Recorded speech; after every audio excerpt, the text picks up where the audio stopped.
Okay, here we have a 2000 Mitsubishi Gallant. Let's see, looks like 2.4 liter V4. The problem that we were having, I recorded another video, but the video accidentally got deleted with all the steps and everything, so I'll just kind of go through everything. The problem that we were having was a really poor idle. The RPMs are jumping up from 2,000 to 4,000, and we're having a lot of trouble keeping it alive. So yesterday I was working on this car, and I was kind of leaning towards the MAF sensor, the mass airflow sensor, because I had checked out everything else, took out the spark plugs, checked them, checked all the wires, checked the ignition coils,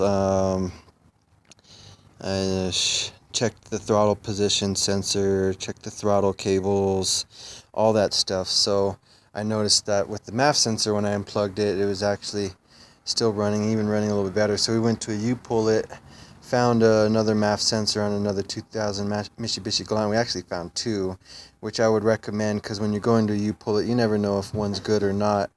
So we ended up getting two. We replaced it right here.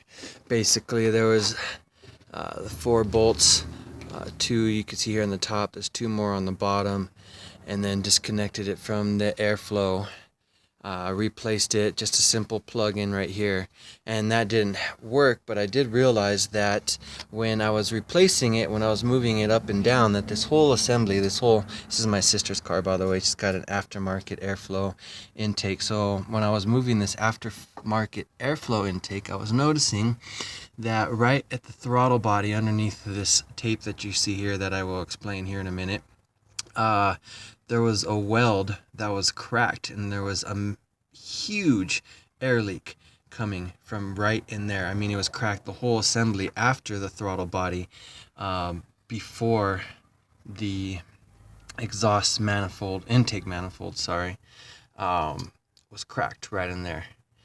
So what I ended up having to do, I watched another YouTube video that my sister sent me, where this guy used this tape called emergency repair tape, and he basically taped it like you see here. So I went looking at a few stores for the emergency repair tape, couldn't find any. I did see some online. It's relatively inexpensive, but what I did find was this tape here. It's called Fiber Fix. I found it at Home Depot, about $10, $9.90 something, and it bonds metal, wood, plastic, all kinds of different things, heat resistant up to about 400 degrees. They do sell one that's heat resistant up to 800 degrees, and it does shrink and create like a solid bond when it heats up, so it's pretty amazing. Anyway, what I ended up doing for that is I just took off this throttle body. There's 4 bolts. There's 1 bolt here, 1 bolt there, 2 more on the bottom.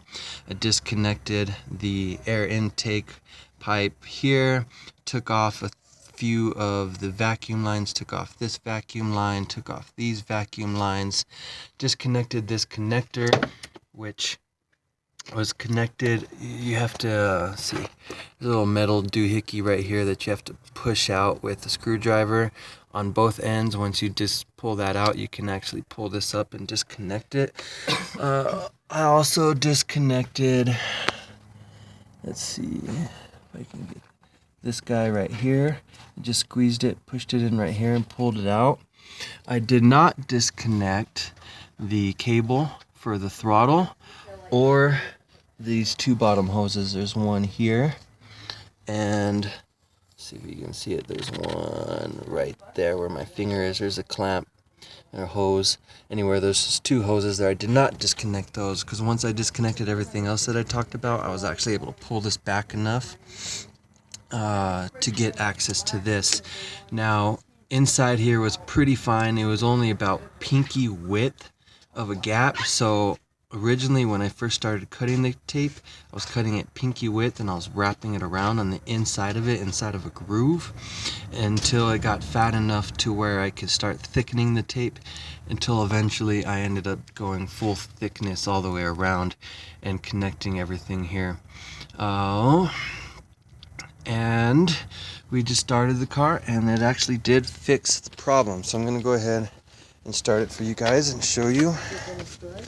Yeah, it should. It's okay. I don't drink. Sorry, that's my mom. And my sister does have an interlock. She is just wanted to keep it in her car. Anyway, she doesn't need it anymore. It's not court related, but she wanted to keep it in her car anyway. So I'm just going to do this because I know how to do it.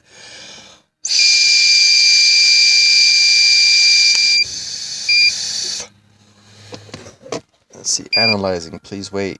Test passed. Woohoo! So look at that, fires right up. Idle when you first cold start. It's up to 2. Sounds good. The idle's not jumping around, not like it was. Like I said, it was jumping from 2 to 1 before, and now it's at 1.5. Kind of warming up a little bit. I'm going to give it some gas. Yes, my sister has an aftermarket exhaust as well, as you can hear. Super annoying. But anyway, as you can see, steady idle. So I'm going to put it under pressure and put it in gear. Same thing, good idle. Staying at about 1,000 RPM where it should. It's a little high, but the tape did fix the problem. Now the other video that I watched, the guy said that he had driven his car about 10,000 miles with that tape without any problem. I would not recommend that the tape be a permanent fix, but definitely a temporary something until you can get a new whole exhaust manifold replacement, or maybe you could try some JB Weld if you seem to have the same problem. If you've got that crack inside there, I was originally going to try some JB Weld until I saw that this tape was a pretty easy fix. So anyway, that is another problem solved. Hope this video helps. Thank you for watching.